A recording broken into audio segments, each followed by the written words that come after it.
Well, as I sit here with my interminable head cold that just refuses to relent, really the only thing that's left over right now is a headache on the left side of my face. But as I sit here this morning in my office, I have a big picture window that I can see out of. I used to be able to see Highway 11E and the traffic going by, but now I just see the rear garage doors of my Nissan service drive.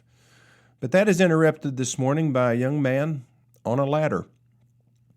He is beating up the side of my siding on my building with this ladder, and I'm less concerned about that and more grateful because of what he's doing.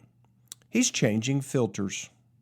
Changing filters on my very expensive HVAC units on top of Gateway Ford and the new Gateway Nissan showroom. And it just reminds me how important maintenance is.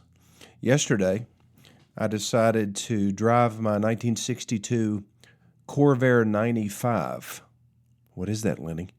That is the nickname is a ramp side. It's a truck, a Corvair truck. It has a van body on the front, and then right behind the cab of the van body, it's kind of like a cutaway van. That's what they're referred to most of the time. But yeah, instead of having like a van body, it has a truck bed. And about a 4-foot slab of the side of that truck bed will fold down to the ground. So it has a ramp. That's why it's referred to as the ramp side. So I used that to haul the garbage can to the road. You know, these big, heavy green, well, in Greenville they're green, garbage cans that you load them down with garbage. And I mean, I can't pick them up anymore. I used to be able to and pick one up and put it in the back of my pickup truck, but I can't do that anymore. So I used the ramp side. Well, I was sitting in the ramp side night before, and I happened to look up at the oil change sticker. And a little bit ashamed what it said, but I'm going to confess. You know, we don't use this thing very often. The last oil change was in January. Not 2025, not 2024, but 2023. January of 2023 was the last oil change. Now, in fact, we have only put probably, I would say conservatively, 300 miles, maybe less than that, probably less than that, on this vehicle in that period of time. So you may be saying, well, why change the oil? Because you're supposed to. You're supposed to change your oil. I'm going to say at a minimum of once a year, but the experts, they probably own the oil companies, say that you're supposed to change your oil every 6 months from a time standpoint. Now, from a mileage standpoint, everybody says something different as well. I've said many times on this show that I do my vehicles, even my new vehicles, every 5,000 miles. And every time I have the oil changed, change the filter, of course, I have my tires rotated. So it's just easy for me to remember. But why didn't I do that on the ramp side? I don't know. Just out of sight, out of mind. It sits down there in a garage, one of my garages at my house, and I pull it out once a week to haul the garbage can to the road. And I just don't think about it. But I thought about it the other night because when I pulled up to dump my garbage can off at the side of the road, I noticed that one of my headlights was out. And I said, I need to get that fixed. And while I'm getting that fixed, I think probably it's due for an oil change. And I looked up and I didn't realize it had been that long. So I'm going to rotate my tires. I did check the air pressure in my tires a few months ago, so at least I've been doing that. You should do that once a month minimum, really once every 2 months minimum. See if you're driving a modern vehicle, a light is going to come on if you have too little air pressure in your tires. If you have too much, no light's going to come on. And the consequence of having too much air in your tires is that you will wear out the center of the tread of your tires. So that's not good either, is it? I seem to be struggling with the verbiage this morning. Good thing we're going to be talking about acronyms because you don't have to say words out, you just say letters. And I'm a acronym disliker. You go to these meetings with Ford and Nissan. Well, you don't go, but I go. And they throw out all these acronyms for all these different programs, the BDCs and the CBRs and this and that. And sometimes I lean over to my nephew Max and I said, what's he talking about? What is that? and he'll explain it to me. He's young. He keeps up with the acronyms, and I just have no interest in that. But there are some acronyms that are extremely important, and I hope you have a pen and paper and you will write these down, because I think that they will explain a lot to you about customer service, about what you should be able to expect as a customer if you're running a business, what you should execute, things that you should do, or make sure that your people are doing. Because if it's your business and they're your people, they represent you. Lord, I've found that out over the years. One of my people mess up, I hear about it at the grocery store. I hear about it at the barber shop, and I get blamed. That really used to bother me. When I was a young buck, when I first started in the business, I would complain to him. I said, Dad, I can't go anywhere without somebody saying something to me. And why is it always bad? He said, well, Lenny, sometimes people don't tell you what they like about you. They just tell you what makes them mad. And that's just life. People are really, really quick to complain and very slow to compliment. I guess that's the case. So we'll work on these acronyms here in just a minute. Okay, yeah, this is one of those shows. We're not exactly talking about helpful hints, as far as servicing your vehicles. Although we have already established that you don't go over 2 years on an oil change, even if you're only driving less than 300 miles. I went and saw a collection of vehicles yesterday. Amazing collection of vehicles. I'm not going to say where it is, but it's in East Tennessee. And they are squirreled away in a couple big buildings. And they are very valuable. And he's wanting to sell some of them. And I would love to be able to buy some of them. But sometimes your customer, you have to evaluate who your customer is. And he and I aren't on the same page, because he wants to sell his vehicles at retail, which I would also. If I was selling to an ultimate purchaser, I could expect probably more money. I am not an ultimate purchaser. I'm an intermediary. I am in it to win it, in it to take a vehicle that I buy and then turn around and flip it and make money. I mean, that's fun for me. I like finding new homes for old vehicles especially. For new vehicles as well, don't get me wrong. But that's what I was doing yesterday, and it was a lot of fun. But today we're talking about acronyms. The most important acronym, I think, is one that I have used. Well, it's really a set of 3. They come in a set. The acronyms are MOT. You could pronounce that if you wanted to, MOT. The next one is LOE, and then the final one is LOR.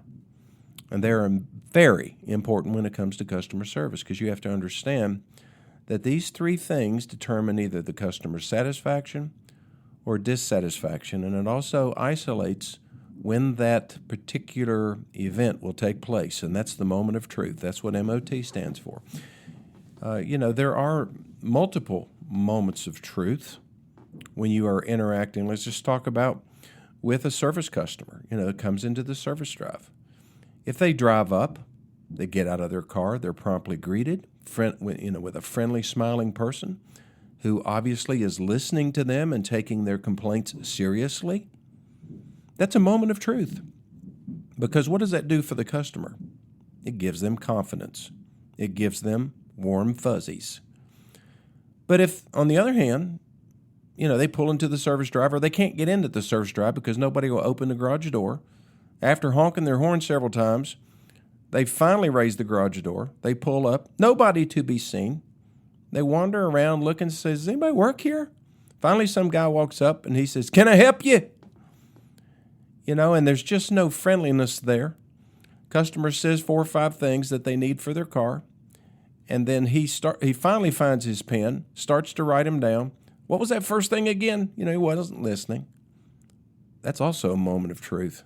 Same moment, just different experience. Now, the other 2 acronyms support the moment of truth. They give it validation. And the first one is LOE. LOE stands for the level of expectation. You know, when you walk, or let's just take the service drive experience.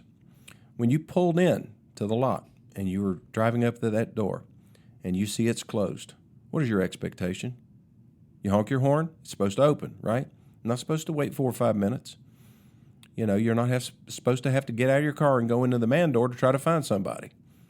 You know, you expect a greeting. You don't expect to have to hunt for somebody. That's not part of the deal.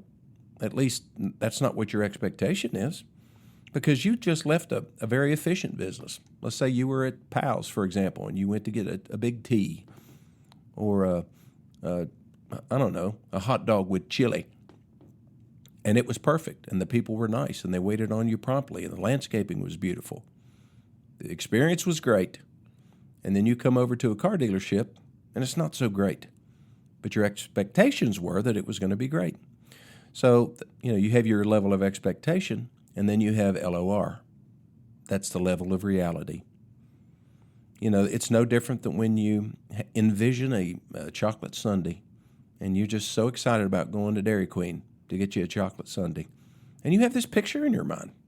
That's what you expect. You know, you want good ice cream and the chocolate to look good and have some nuts on it and some whipped cream. You want it to be pretty, and you want it to be full. You know, there's plenty for you to eat.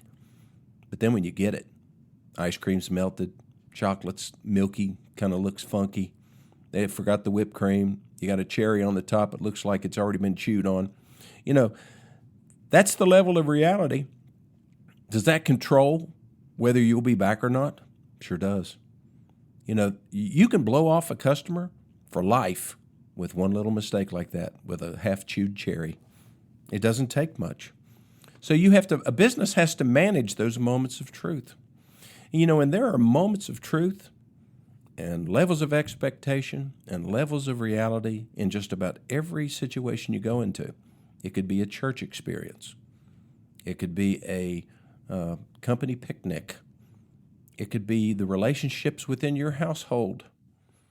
You know, there's plenty of moments of truth there, aren't there? You know, things that we have to do with our kids or don't do with our kids, opportunities that we have to interact with them that we sit on our rear end and watch TV instead. You know, all of these things add up over time, and they lead to dissatisfied people, dissatisfied customers, dissatisfied family members, church members, you name it. So the most important thing a business can do is identify those moments of truth, and then make sure that there are policies and procedures and training and the right personalities and smiling faces to be able to execute at those moments so that you don't fall below the customer's expectations, you exceed them. And that's the important thing. Okay, so those are 3 important acronyms. Would you not agree? Okay, another acronym that I teach a lot to my people, and yeah, some of them actually remember these.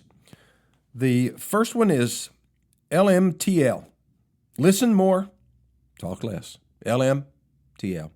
You know, when it comes to human relations, one way to blow it, whether you're talking about a sale or you're talking about an experience with a psychologist, you know, you want to make sure that the person is getting the message that you're talking to.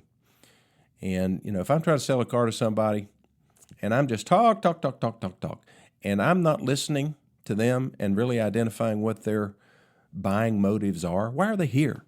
You know, what are they trying to accomplish today? Salespeople sometimes just start, you know, they just become spouts of product knowledge, you know, just shooting product knowledge at people like a fire hose. And that's not necessarily what they want. You know, the average mother, not to discriminate against mothers, but if they've got 3 kids and they're worried about room, comfort, safety, they could care less about how much horsepower the engine has. They just want to make sure when they put their foot on the gas, it goes. And, you know, you need to find out what their priorities are. What are they trying to accomplish? What are they looking for in a vehicle? And then present those features and benefits and stay away from the ones that are of no interest to them. But the only way you find that out is to ask questions and to listen. And people appreciate it, don't they? Don't you appreciate it when somebody takes more interest or takes a lot of interest in you? They look you in the eye. they're asking questions about your experience and who you are and, what you're all about. It's so that they get to know you, and in turn, you get to know a lot about them because you know one thing for sure, they're sincere and they care, and that's how you show it, by listening more and talking less. Okay, another one of my favorite acronyms is EDC, and I like the way it sounds too when it comes out of my mouth. EDC stands for Explain, Don't Complain. We have a competitor. Well, we have several competitors, but we have some of them that break the rules, that don't play fair, in their advertising, in the way that they interact with customers. We try to get around it every way that we can, but it's just hard. It's really hard to overcome false advertising. But what is a strong tendency is that when a customer comes in that has been seduced, by the false advertising, and they come in expecting the same thing, or basically the same deal here, then it's easy for the salespeople to just complain about the other people instead of just explaining on paper what the true story is. When you show somebody, if they're willing to sit down and take the time, you show somebody a website and a vehicle that's advertised online, and then you do something that they rarely do, and that's scroll down to the disclaimer and see what the real story is. What the large print giveth, the fine print taketh away. I don't think it's in Proverbs, but it sounds like it should be. But you show people, you explain, and then you just do the math. You show them on paper, see, this is what it is. But too often we get defensive. We put our fist up, right? We get into this defensive mode. Customers do it too. They come in. Sometimes they're mad. It might be their second visit. It might be their third visit for the same problem. I'd be mad too. But they come in with their fist up, and they're not willing to, sit down and calm down and, try to deal with the right human, the person that they need to talk to, and they just start yelling at everybody. And that's really difficult to get over. It's funny when that happens, and it occasionally does happen in my business too. Somebody just loses it. And they come running and say, Lenny, we need you out here. Usually when I get a hold of them, and it's just because of my gray hair, I guess, but they calm down. We come into my office, and we find out what the truth is. And then we get to a good explanation. Instead of just a bunch of complaining and bitterness, we're actually able to nail down what the real problem is, once the emotions are squeezed out of the problem. So I encourage my people to explain. Don't complain. Don't complain about the other people. There's nothing we can do about that. Let's just sit down and use logic and try to overcome lies with logic. And sometimes that works. Okay, so I'm going to give you a brief respite for 1 minute, and I'll be back.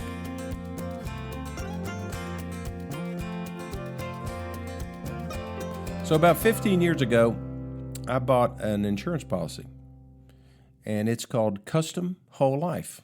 It's through New York Life, and it was also an investment vehicle. And when I bought it, I understood it. Now, as years go by, I understand less and less, and occasionally I have to get a tune-up. Well, I went to see my financial advisor in Knoxville the other day, and I was explaining this investment, basically this insurance policy that is an investment vehicle. It's got this cash value, and he said, a lot of that's going to be taxable. Well, my insurance agent, who happens to be 86 years old and still sharp and still working, says, no, he doesn't understand the policy. It's not taxable. None of it is. And I said, okay, that's great. You say it isn't. He says it is. What am I supposed to do? Well, I have to get the two heads together, don't I? So I called the agent, and I called my investment counselor, and I said, give me your email addresses, and let me connect you two guys, and you guys start talking. Instead of me being in the middle, you two start talking. Let this guy review the policy. You explain how it works, and then we can solve this problem. Now, I don't know what the end game is here. I'm pretty sure I know what I've got myself into. But, when you have a conflict like that between people who are both on your side, they just have different viewpoints. It could be between an accountant and a financial advisor. It could be an insurance agent like me, or it could be anything. In your case, it might be between what your husband is saying about your vehicle versus what the techs are saying or what the service manager is saying. Sometimes these things just can't be resolved until you get the main parties together, right? And if you're in the middle of something like that, get out of the middle. Put the parties together that need to be talking to each other. It makes all the difference in the world. Oh, by the way, my final acronym of the day is called TDP. And TDP stands for take, don't point. And that's it's kind of like this, from the standpoint, I'm trying to get these two concepts together, these two guys to think on the same page, but it's not happening. Okay, so I have to get these people together. So I'm taking it. I'm not pointing out this and pointing out that. I'm taking this problem by the horns and solving it by pulling these two people together. But where this originally came from was people walking into the dealership saying, "Where's the parts department?" And my salesperson would turn around and point and say, "It's back there. Just walk. Just keep walking until you can't walk anymore, and that'll be the parts counter." Or somebody would come over, on the other side of the building and say, "Yes, I need to use your restrooms. Where are your restrooms?" And the salesperson just turn around and point. And I told him one day, I said, "I don't want to see any more pointing around here. You take. You don't point. You escort the people."